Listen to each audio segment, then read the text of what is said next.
Hi guys, and welcome to another episode of Kabir Considers. In this video, we're going to react to the top 10 defining moments of America in the 90s. Now, I was born in the 90s. I honestly have so much nostalgia for that decade. I just look back on it in such a positive, fond light. It just seemed life was just so much simpler back then. Things were easier. Just people seemed happier.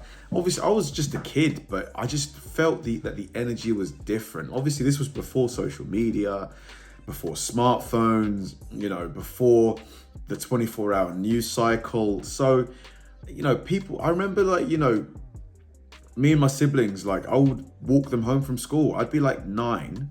My sister DJ would be 7, Kathy's 5. And I would walk them home from school. Nowadays, you just would never see that. You'd never see that. We'd knock on our neighbors' doors. Is Bill, can he come and play? We'd go play out, in the street. It was just the best time. So it's going to be fun to see what the defining moments of the 90s were for America. I'm trying to think.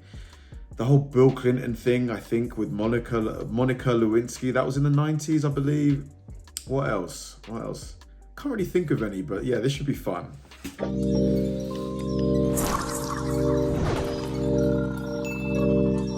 During this decade, the United States moved into a new era of domestic progress and evolving technology. The internet. Foreign conflicts and terrorism foreshadowed troubles on the horizon.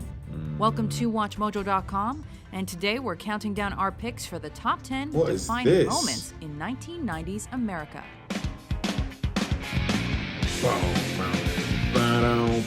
For this list, we've chosen moments that we felt best represent this essential decade in American history. Bob, we are witnessing tonight a modern tragedy and drama of Shakespearean proportion being played out live on television. Number 10, the O.J. Simpson trial. People are going to the freeway, parking their cars, and waving at O.J., we're told, as they drive by.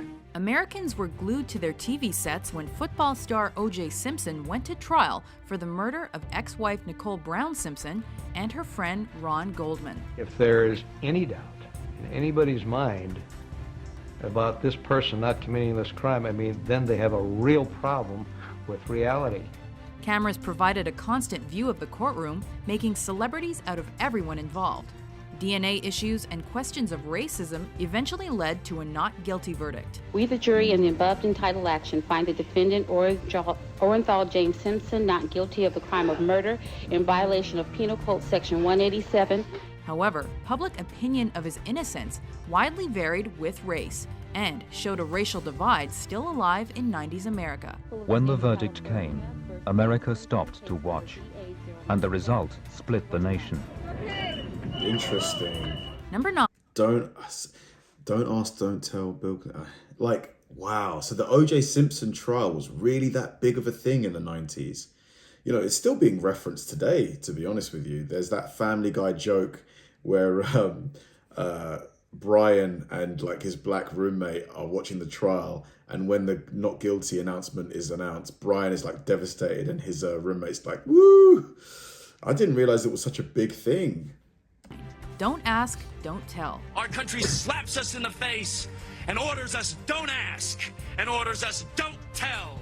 Long frowned upon in the U.S. military, gays and lesbians were finally given an inroads into legally serving their country with the don't ask, don't tell policy. A compromise of sorts between each side of the debate, it allowed homosexuals in the service, provided they did not speak of their orientation. It is right because it provides greater protection to those who happen to be homosexual and want to serve their country honorably in uniform. In return, superiors were prohibited from questioning their sexuality.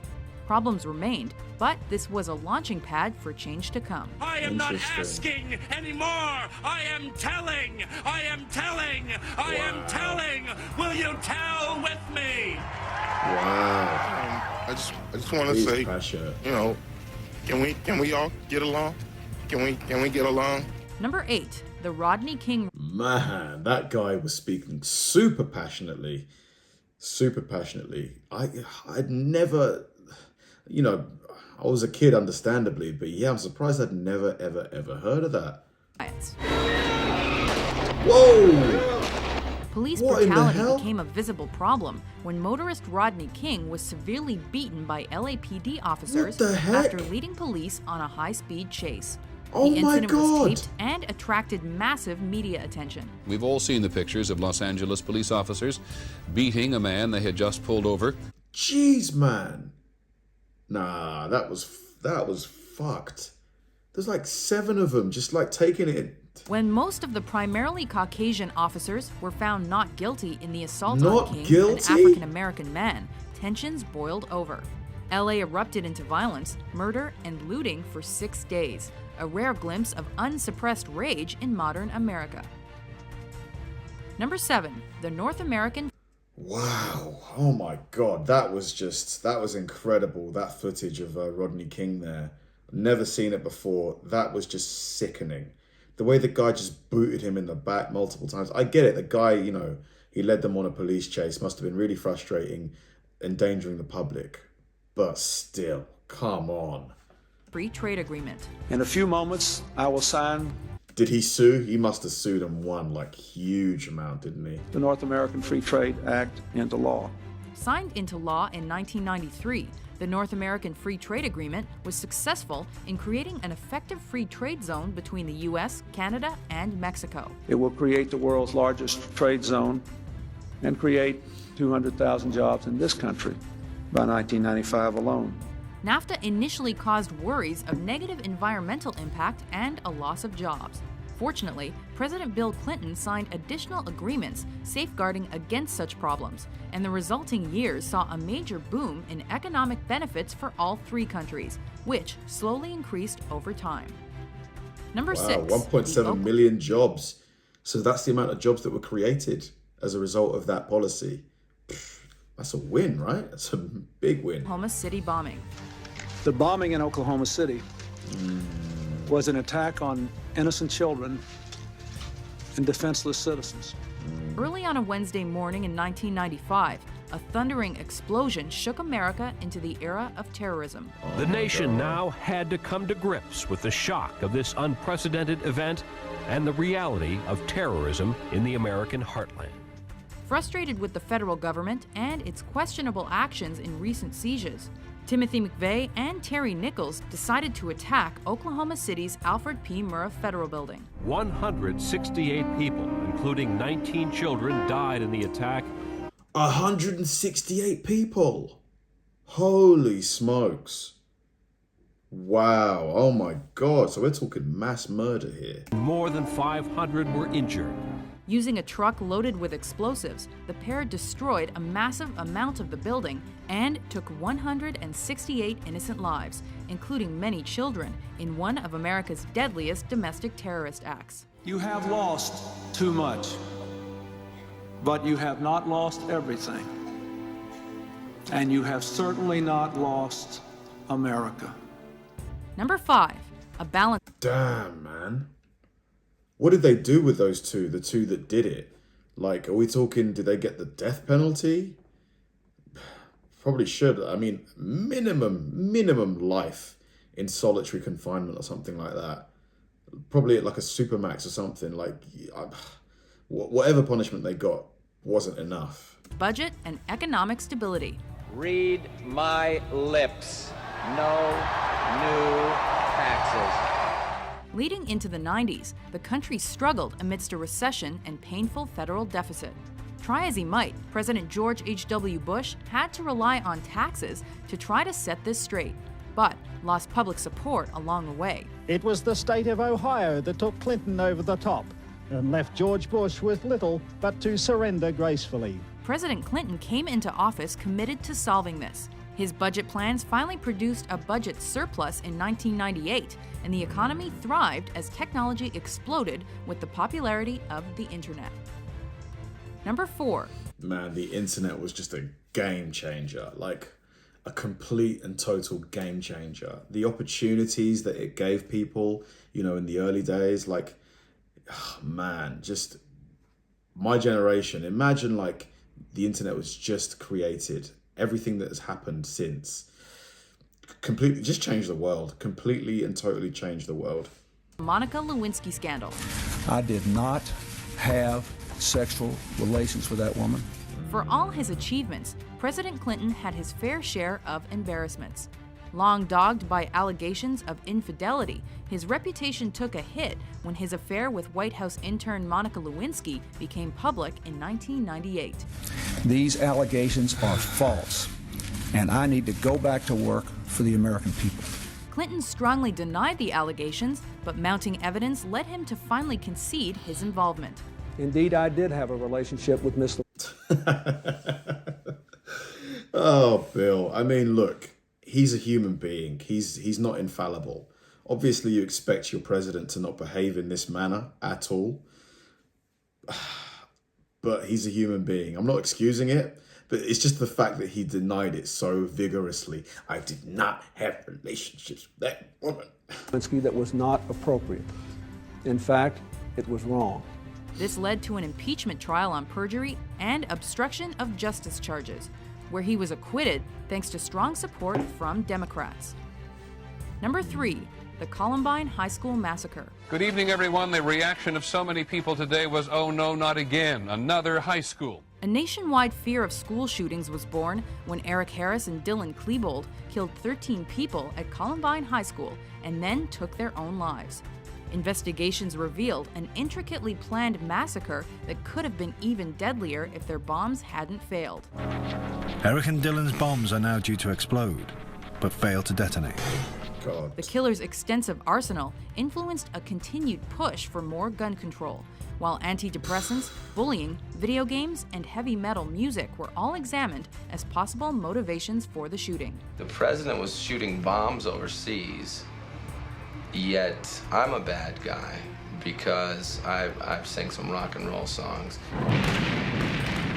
Number 2, Operation... Oh my God, what do you, why? Just, was a motive ever identified, like, for why they did that? Obviously they weren't around to be questioned. Why? Were they bullied or something? No matter what reason it is, it's just such an evil thing to do, you know? Desert Storm. Regrettably, we now believe that only force will make him leave. The United States continued its role as a peacekeeper when Iraqi forces invaded Kuwait, threatening Iraq leader Saddam Hussein with an attack if he failed to leave the near-defenseless country. President Bush was forced to declare war in January, kicking off the Gulf War. Instead, he tried to make this a dispute between Iraq and the United States of America. Well, he failed. American soldiers took advantage of superior weapons like the Patriot missile to bomb the opposition and force a retreat. Kuwait had been liberated, but Hussein remained a major enemy for years to come. Before we present our final pick, here are some honorable mentions. This and like that, like this, and it's like that, like this, and like that, and it's like this. On April the 24th, 1990, 5 astronauts aboard the Space Shuttle Discovery left on a journey that changed our vision of the universe forever. In focus this evening, the glitch that could short-circuit... Oh yeah, they thought that Y2K would, like, end the world or something. cyberspace. On New Year's Day, 2000, is it possible that we're in for an international disaster because so many of the world's computers will be utterly confused by what date it is? Number 1, the rise of the internet. What began as a $1 million investment by the government in 1969 to link computers to share information was now, at the turn of the century, the future. Developing for decades, the internet came to true global fruition in the 90s. The World Wide Web was introduced in '91, and browsers soon followed, making web browsing truly possible. Many of us believe that this is, in fact, the telecommunications infrastructure for the 21st century. The internet quickly became commercialized. Internet service providers popped up everywhere, and prominent sites like Amazon.com were born. You know, what's not to love? You order the groceries online and we deliver them to your door.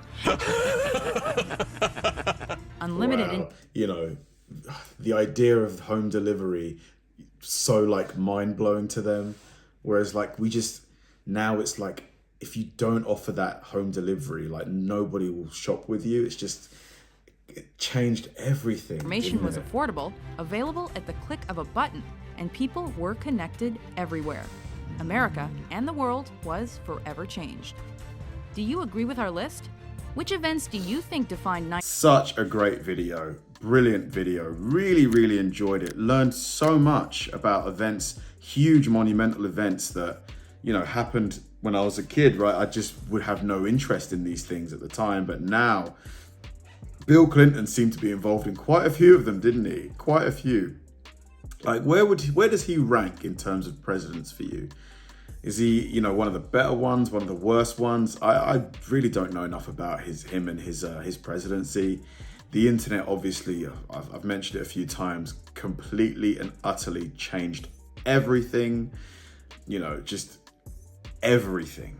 Thanks for watching, guys, and I'll see you in the next one.